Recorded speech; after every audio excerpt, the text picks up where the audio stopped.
జగన్ గారు నెక్స్ట్ బాలకృష్ణ గారు చేస్తున్న సినిమా అఖండ 2 ఆ సినిమా పాన్ ఇండియా అంటున్నారు.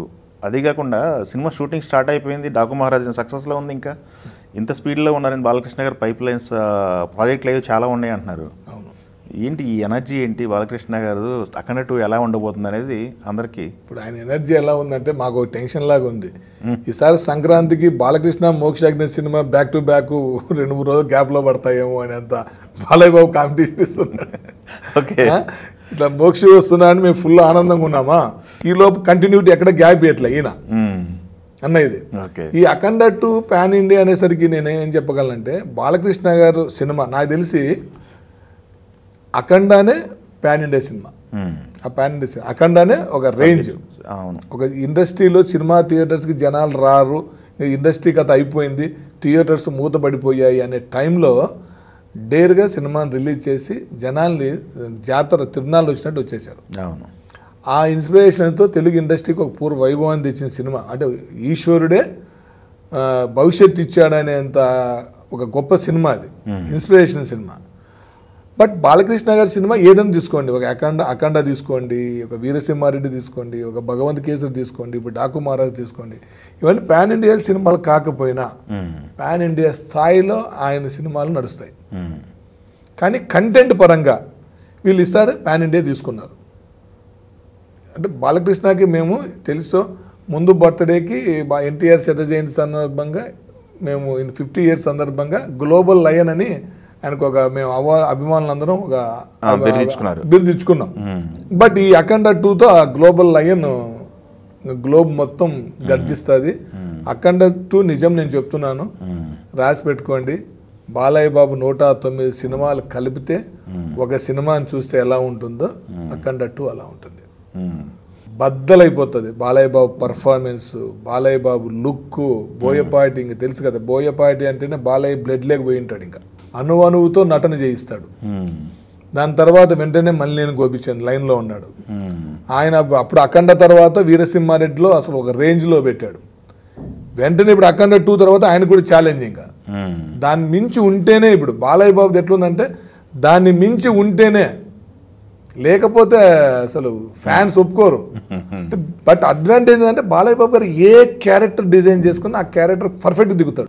ఇప్పుడు పద్మభూషణ్ తీసుకున్నాం, పద్మభూషణ్ ఎక్కడ ఇచ్చారు, కళల విభాగంలో ఇచ్చారు. అంటే బాలకృష్ణ గారు కళల విభాగంలో పౌరాణికం చేశాడు, జానపదం చేశాడు, మైథలాజికల్, సోషియో ఫ్యాంటసీ, ఫ్యాక్షనిజం. అంటే ఇవి చేయలేదని చెప్పచ్చు. దీనికి ఒక నేషనల్ అవార్డు, దీనికి ఒక ఇదేది మన గిన్నీస్ బుక్ ఆఫ్ రికార్డు ఇవ్వాలి, దీనికి కూడా ఇవ్వాలి కదా.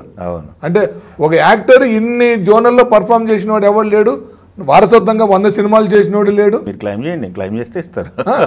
అంటే వారసత్వంగా 100 సినిమాలు చేసిన వాళ్ళు లేరు, 100 దిగ్విజయంగా 50 years ఇండస్ట్రీలు నిలబడిన వాళ్ళు లేరు.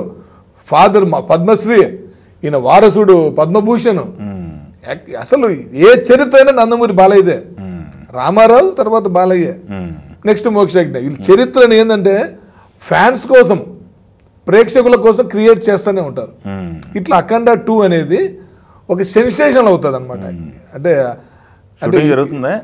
ఇప్పటి వరకు మేము ఏ బాలయ్య బాబు రికార్డ్స్ నెంబర్స్ ఎప్పుడు గొప్పలు చెప్పుకోలే. మా సినిమా బ్లాక్ బాస్టర్, పబ్లిక్ నచ్చింది, వెళ్తుంది. కానీ అఖండ 2 విత్ నెంబర్స్ కొట్టేస్తాం అంతేనా. అంతే. ఇప్పుడు 4 సినిమాలు 150 కోట్లు కొట్టే బ్యాక్ టు బ్యాక్ ఏ ఇండస్ట్రీలో ఎక్కడా లేదు.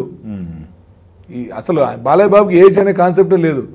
జై బాలయ్య, జై బాలయ్య. ఇప్పుడు మళ్ళీ ఇంకొక 15 ఏళ్ళు ఆయన ఎక్కడ ఆపే పరిస్థితుల్లో లేవు. 1986 అప్పుడు వరుస పెట్టి హిట్లు ఎలా కొట్టుకుంటూ వెళ్ళాడో, మళ్ళీ 99, 2001 అప్పుడు ఎలా కొట్టాడో సేమ్ ఆయన. అంటే అన్ని జనరేషన్స్లో బాలయ్య ఉన్నాడు. నువ్వు ఏ జనరేషన్ తీసుకున్నా 74 నుంచి ప్రతి జనరేషన్ బ్లాక్ బాస్టర్స్ ఇచ్చాడు, డిఫరెంట్ సినిమాలు ఇచ్చాడు, ఎవడూ చేయలేదు అట్లా. అంటే అఖండ 2 మటుకు నేను చెప్తున్నాను కదా, యాజ్ ఏ ఫ్యాన్గా కాదు కానీ ఇంకా సినిమా గురించి ఒక మాస్టర్ పీస్ అవుతుంది ఇండస్ట్రీకి. అప్పుడు అన్నగారికి దానవీర సూరకర్ణ ఎలా అయితే ఒక మాస్టర్ పీస్ లాగా ఉందో, అఖండ 2 ఒక మాస్టర్ పీస్ అంటే బాలయ్య కెరియర్లో. రెగ్యులర్ షూటింగ్ కూడా జరుగుతున్నట్టుంది కదా, స్టార్ట్ అయిపోయింది. అప్పుడు ఇంట్రడక్షన్ ఫైట్ చేసేసినట్టు. బోయపాటి గారు స్పీడ్ ఉన్నారు, ఆయనకంటే స్పీడ్ మన బాలయ్య బాబు ఉన్నాడు.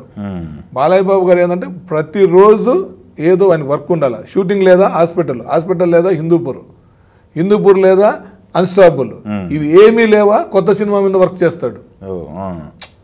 అంటే ఆయన టైం టేబుల్ ఏంటంటే మార్నింగ్ 3:30 టు ఈవినింగ్ 10 వరకు ఆయన టైం టేబుల్ ఉండాలి. కాబట్టి ఇప్పుడు ఈయన కూడా ఆల్రెడీ స్టార్ట్ అయింది. ఇప్పుడు సంయుక్త మీనన్ ఎంటర్ అయిపోయింది, ఇంకొక అనౌన్స్ చేశారు. అమ్మాయితో అప్పుడే స్టార్ట్ అయిపోయినాయి. ఇంకా తమ్మన్ ఓ పక్క అప్పుడే ఆయన సిట్టింగ్ స్టార్ట్ చేసేసి ఆయన ప్రిపేర్ అయిపోతున్నారు. ఎవరికి వాళ్ళు ఎప్పుడంతా రిలీజ్ డేట్ కూడా బయటకి అనౌన్స్ చేశారు. అదే డేట్కి వచ్చేలా September 25th 100% September 25, 2025. 2025 మొత్తం ఓన్లీ ఫెస్టివల్ మూడే మనకు. ఓకే, అసలు అఖండ 2 అంటే బోయపాటి గారు ఇప్పటి వరకు లెక్క అండి. సింహ లెజెండ్ అంటే సింహ మించి లెజెండ్ చేశాడు, లెజెండ్ కంటే అఖండ చేశాడు. అంటే అఖండ అనేది ఏంటంటే దైవ సృష్టి. అది బాలకృష్ణ గారికి ఉన్న దైవ బలము, ఆయనకి దేవుడే ఈ క్యారెక్టర్ ఈయన చేస్తే బాగుంటుందని ఇచ్చాడు. ఓకే, కాబట్టి అంటే అలాంటి క్యారెక్టర్లో నుంచి ఇంకా ఎస్టాబ్లిష్ అయ్యే అఖండ, నాకు విశ్వరూపం చూసే అఖండ. శివుని విశ్వరూపం అంటే మనకు తాండవమే కదా, అందుకే అఖండ 2 తాండవం అని పెట్టారు. అప్పుడు జాతర, ఇది తాండవం. Okay, 100% block buster. Okay, thank you. Numbers కూడా మనం అనుకునే నెంబర్లు అన్నీ చిరస్థాయిగా రాసుకునే నెంబర్ కూడా చూస్తాం దాంతో.